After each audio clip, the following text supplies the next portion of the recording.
Welcome to Living Legacy Leadership, where we explore, discover, and share insights, tools, and strategies for a life well lived into elderhood. I'm your host, Donna Kim Brand, author, speaker, legacy strategy coach, and creator of the concept Living Legacy, where you choose to live life on your own terms while contributing to people, places, and projects along your life journey. I believe that the life you live is the legacy you leave. Now, the guests I bring to each week all address some unique aspect of learning, leadership, or legacy. This helps you raise your own game as a leader in business and life, and also showcases some extraordinary people who exemplify living legacy leadership. At least once a month, I also offer a training session to skill you in game changer thinking for your own application. So get your notebook ready or sharpen up your memory by tuning in your attention, and we'll dive right in. I think you're going to recognize our visitor today. He is Douglas Brand. Douglas Brand, OBE, is a British criminologist and retired police officer who formerly ran the Public Order Training Centre in England, was a traffic cop, handled IRA bombings in London and coal miner riots in the north of England, and many things more. He was the UK representative to the European Union and led creation of the EU Police Conflict Management Handbook. Sure can use that now, sir. He was asked with assisting with the establishment of the newly formed Iraqi police in the aftermath of the 2003 invasion of Iraq. For this, he received the OBE, which is the Order of the British Empire Medal, from Queen Elizabeth at Buckingham Palace. He's been involved in numerous countries, assisting with post-conflict stabilization and establishment of rule of law. Currently, Douglas is undertaking a doctorate of philosophy at Oxford University, exploring police reform in Kenya. So welcome, Douglas Brand. Hello. Well, that was quite a list. I'd forgotten some of those things. Well, and the thing is, that's the tip of the iceberg, I know. So, today we're actually going to be talking about something quite different. It's related to your doctorate, but it's about later life learning. And you have quite a story about this, kind of starting with very humble beginnings, if you might say. So give us a sense of where you started on your journey, of how you thought of yourself as a learner, and then a couple of the steps along the way to where you are now. Okay, well, it took me until I was in my late 20s to realize that I wasn't stupid, but that the way I'd been taught didn't suit my learning style. I had a massive discovery, actually probably in my mid-20s. I realized after I had sat promotion exams and various other tests that, I could learn things in a sort of rote fashion, but I'm not sure that was going to, imbue me with wisdom. But I remember going to a particular weekend event which introduced me to lots of alternative learning styles, and I suddenly discovered, wow, this is what I needed. And from there on, I just sort of took off. And so I did my first university degree part-time when I was an operational police officer in central London. I then did a master's degree at Cambridge University when I was a police commander in Sheffield in the north of England.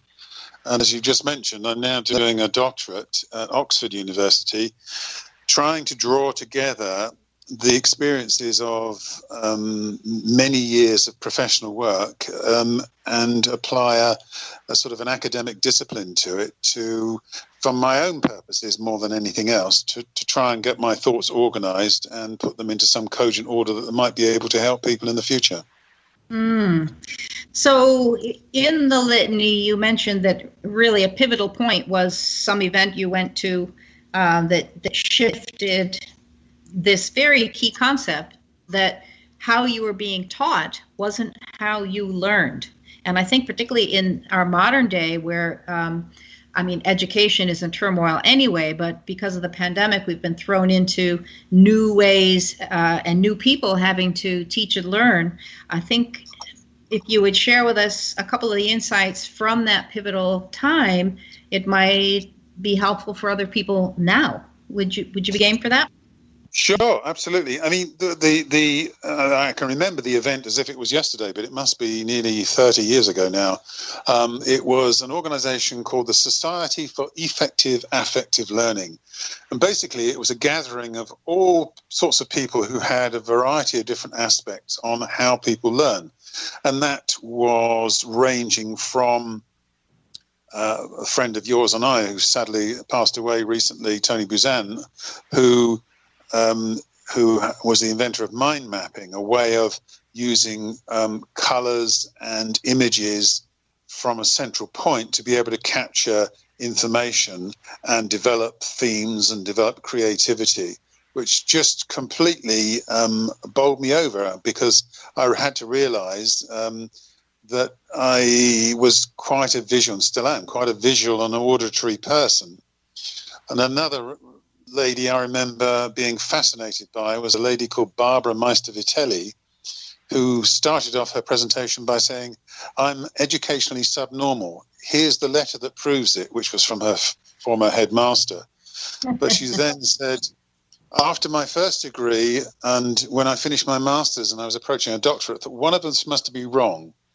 And she used colors to emphasize and did a fantastic exercise with people who spoke English as a second language to demonstrate how the use of color could either improve or deteriorate a way of actually learning, and so many others. And so I found that it was almost like a sort of a revealing, unconcealing of a sort of curtain that had been across my learning capability up until that point. And so I resolved to do a number of things. One was to do a university degree. The other was to learn one foreign language. And then I decided I wanted to do another. And each time, that sort of laborious, difficult way of learning that I'd been taught at school, I had to sort of consciously overcome that using these new tools and techniques that I've been taught, in order that I could then make the best use of my brain and you know, become professionally as well as personally quite an accomplished person. Well, yeah. And what's interesting to me in terms of the litany of your experiences as well is that you went on to become the commandant of the Public Order Training Center, which was actually a learning institute, albeit not all chalkboard learning. You had people outside with petrol bombs and abseiling buildings and jumping out of burning airplanes as part of riot training. But nonetheless, you were the guy in charge of that learning and training center, which, you know, wasn't too far off that conference that you'd been to, was it? Well, but the critical thing behind, I mean, it was very spectacular, and we had this was after the miners' strike and other challenges that we'd faced on the streets of London. That the then Prime Minister Margaret Thatcher said, "I want something built that can train police officers properly," and so we had basically a sort of riot city, but behind it, and that was one of the reasons I was sent there, was to look at the competence of senior officers to manage these sorts of events, which they'd never had to do before, and to try and introduce them to concepts which I've developed over the last few decades subsequently about how conflict happens and why it happens, and what are the signals, and as importantly, what are the things that can be done to neutralize it or reduce it or manage it in a way that doesn't cause the very spectacular and dreadful scenes that you've been seeing in the United States recently. Yeah, that's true. And one other thing I'll pop in here that I think was a surprise to you is when you had lunch with Dr. Edward de Bono, another of our mutual colleagues who's a thought leader in lateral thinking, creativity, and so on. He actually took your idea. We know he's famous for 6 thinking hats methodology, but you actually gave him the idea, at least part of it, that got written up as 6 action shoes which was much more of a hands-on operational approach to separating out your thinking, right? Yeah, that was quite a fascinating thing. I wanted to meet him for quite some time, and he's not the greatest conversationalist until you spark his interest in something to do with thinking. And so I outlined what the challenge was, which was basically how, particularly what we would call first-line supervisors, people who are responsible for directing the way that the police officers on the streets, are deployed and how they behave and that sort of thing, how they could manage a variety of different challenges that they faced on a daily basis. And as we got into the conversation over lunch, he came up with this. First of all, he came up with the idea of wearing gloves, and that didn't sort of work. And then eventually, by the end of the lunch, we agreed that footwear was a really good metaphor for different types of action. So you could have a sort of Wellington boot on one foot and a Nike trainer on the other, and they represented different types of intervention, different types of behaviors that, as a young junior leader, somebody could apply. And then, of course, after the lunch, he disappeared, I disappeared, and then a few months later, and it could have only been 4 or 5 months later, through the post came this book called Six Action Shoes, which he'd written on a flight from somewhere in Europe to New Zealand. And in each chapter, he not only puts a chapter heading, but also says exactly where he was at that time in terms of longitude and latitude, and also the time it was. So this whole book was written on an airplane flight. Pretty cool. So nowadays, of course, you're working on your doctorate, but we are in a pandemic. So normal library facilities at the university, are they available, or what's your setup now in terms of how you're operating to work on your degree? Well, isn't it interesting? Because often in crisis, we get all sorts of things that can happen that for some reason, when there isn't a crisis, it can't happen. And so one of the things that's happened with the Oxford University libraries is that they've gained access to a number of online sites around the world to provide online facilities for books. And previously, they had been facilities that were either guarded or you had to pay for or whatever, but there seems to have been an agreement amongst the academic community internationally that the pandemic has pushed them into making lots of stuff available that hadn't previously been available. So that for many people has been a godsend.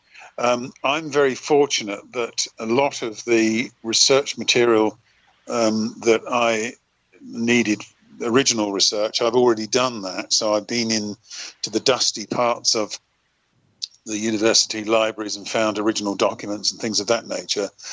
So a lot of the things I'm doing currently in my literature review are all available either online because they are articles from journals, or they are books that have been scanned or been made available electronically.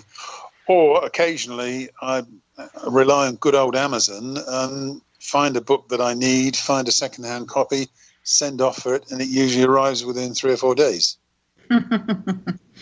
So you mentioned when we first started that one of the big challenges was how to integrate decades really, of pretty rich practical experience and professional experience with the rigors of academia, some of which, are, we call it rigors, but we also might call it sort of stuck in the past ages in some aspects of how they run you through the hoop jumping to get such an advanced degree. So